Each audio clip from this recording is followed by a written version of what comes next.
So thank you so much for showing us some self-control with your sweets. So thank you for that. Now, recently I found out that we were doing this talk on, that I was going to do this talk on self-control. And I don't know if you've ever done a talk, you probably find that God puts you through so many situations just to get you ready for that. So God's put me through so many things recently about self-control, and it's definitely tested it. So hopefully you get something out of today. Now I'm going to look at 4 things. Number 1, becoming unglued. Number 2, being tempted. Number 3, be understanding. And number 4, how and why. Now, you might think unglued, that's a very strange word, but there is a reason to that. I don't know if you've heard of a book. It's called Unglued, and it's by one of the founders of Proverbs 31 Ministries. She's a lovely lady, and each part of the book, she talks about how different situations where she says she becomes unglued, so she lacks her self-control. And it's a great book, so if you do get a chance to have a read, do have a read of that. And I know for me, I do become unglued in so many situations, and I know I'm not perfect. And for me recently, the main thing is homeschooling, and all you parents out there, I'm sure you can understand and relate to these situations. But as you know, I'm not a school teacher, and I really take my hat off to those who do teach, because I think they do a great job. And trying to get a child to sit in front of a computer all day and do their schoolwork is really hard. Now, I know I only have a 5-year-old. Bless him, he's absolutely wonderful, and he's been great during this homeschooling. But I know different ages, you have different things that you have to deal with to try and get them to do their homeschooling. So, and I know in situations I became unglued, and I got upset or said something that I really didn't mean. And I think the best way that I've been able to deal with it is just to take 5 minutes out. So I'd go for a walk, or I'd lock myself in the toilet. I don't know if you do that, just lock yourself in if you can. Sometimes you try and go to the toilet, or Noah's running in, and then, you know, got kids running in the toilet at the same time. But try and lock yourself in the toilet, just having a few moments to yourself with God, and just coming back and trying again. I think, and that's what we've got to try and do in all these situations. And it's really difficult, because sometimes we just become unglued and we just react straight away, and it's just trying to remember, let's just take the time before we react. Now, in the Bible, there's a story about Moses, and it's about where he took the people out of Egypt, and they were getting really frustrated, and they were moaning at him. And we've just got a verse to come up. You can have a look at that. I've used NIV for these. So if you want to have a look, it's in Numbers 20, verse 7 to 11. The Lord said to Moses, "Take the staff, and you and your brother Aaron gather the assembly together. Speak to that rock before their eyes, and it will pour out its water. You will bring out water out of this rock for the community, so them and their livestock can drink." So Moses took the staff from the Lord's presence, just as he commanded him. He and Aaron gathered the assembly together in front of the rock, and Moses said to them, "Listen, you rebels, must we bring you water out of this rock?" And Moses raised his arm and struck the rock twice with his staff. Water gushed out, and the community and their livestock drank. So, you know, the first time we hear about this story about Moses, and God told him to strike the rock. But this second time in Numbers, it talks about God saying, just talk to the rock. Don't strike it, just talk to it, and water will come out. Now, instead of him being patient and listening and waiting on God, what he did is he got frustrated and he just hit the rock. And so in that situation, it shows that even Moses, he became unglued. Okay, so kids, now, hopefully some of you have your bowls. You have your clean bowls and your dirty bowls. So you can grab those out now if you want to, and I'll show you. So I've got this lovely clean bowl, and it's got words on here. You probably won't be able to see it, mainly because the camera's the wrong way around, but you still won't be able to see it. But I've just got the fruits of the Spirit on here. So obviously we've learned this over the past few weeks, so you should hopefully know them. Okay, so in this bowl, I've got some clean water. Okay, so I'll get my other bowl, and you can see there, I've got my dirty water. Now the clean water represents the way of God, you see, and the dirty water represents the ways of the world and desires of the flesh. You see, now if I've got some sponges in here in my bowls, and can you see the sponge is soaking up the water, and can you see it's coming out nice and clean? And it's like us in our situations when we become prodded, pushed, or provoked, or like the sponge, we become squeezed. What we have absorbed will come back out. So if we continue to practice, so all the fruits of the Spirit, love, joy, etc., we'll be like the clean sponge. We will have, in a sense, just like the sponge, clean come out of us. However, if we are like the dirty water, you see, and we surround ourselves with bad things like gossip and anger, etc., we'll be like the dirty sponge. And you see what comes out of the sponge. So what goes in, or what we soak up, will come out of us. So we've got to remember that. So I just got to clean up. It's just messed everywhere. Anyway, so now kids, if you have got that, you're welcome to play around with that. Try not to make as much mess as I have. Enjoy it. Right, so now we're going to look at Galatians 5, verse 24 to 26, which some of you have already figured that out earlier. And it says, those who belong to Christ Jesus have crucified the flesh with its passions and desires. Since we live by the Spirit, let us keep in step with the Spirit. Let us not become conceited, provoking, and envying each other. Great.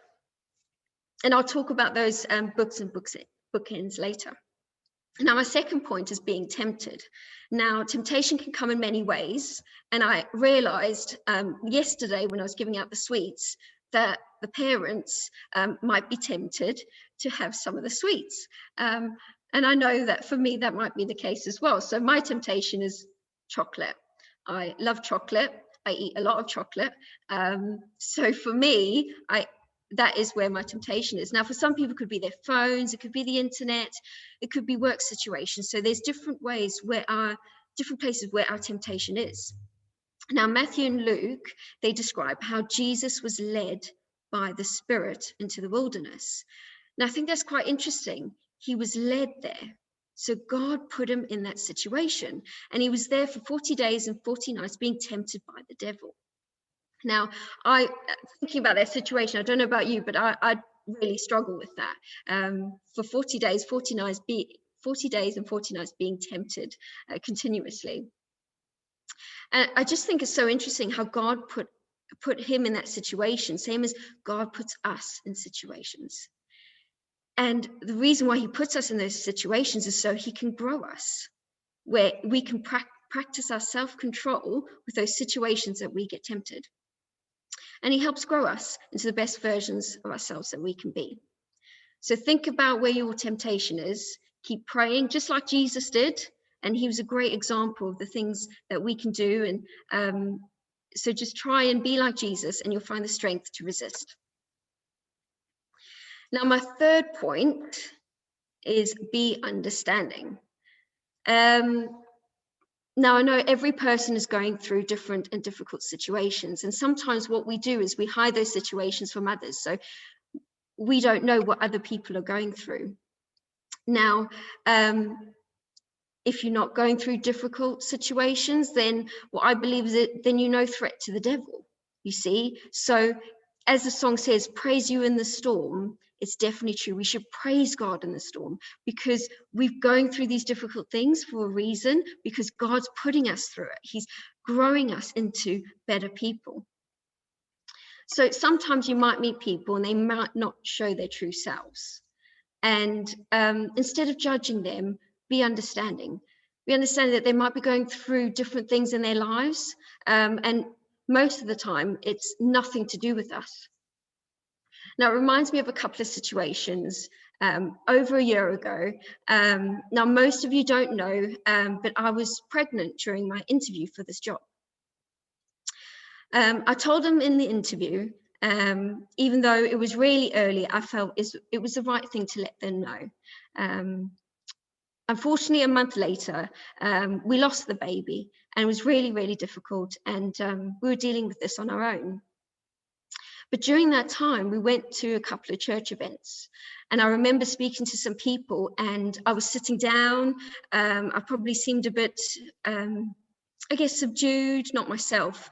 And people could look at that situation and think, wow, she's really rude. But in my case, I wasn't being rude, and there was just no way that I could stand up. And I'm sure some of you could understand the reasons why. So I was sitting down through this time speaking to people, or I just had a quick conversation, had to go and sit down. Now, I'm not telling you the story for sympathy at all. It's just to show you that you don't know what people are going through. They might be going through struggles. So instead of us getting angry and losing our self-control, we've got to be understanding. So we've got to remember that we're all going through stuff, and we're going through this together, especially since we've all been in lockdown. We're all going through these situations together, and we've just got to be understanding that some days we might not show us true selves. Okay, and my last point.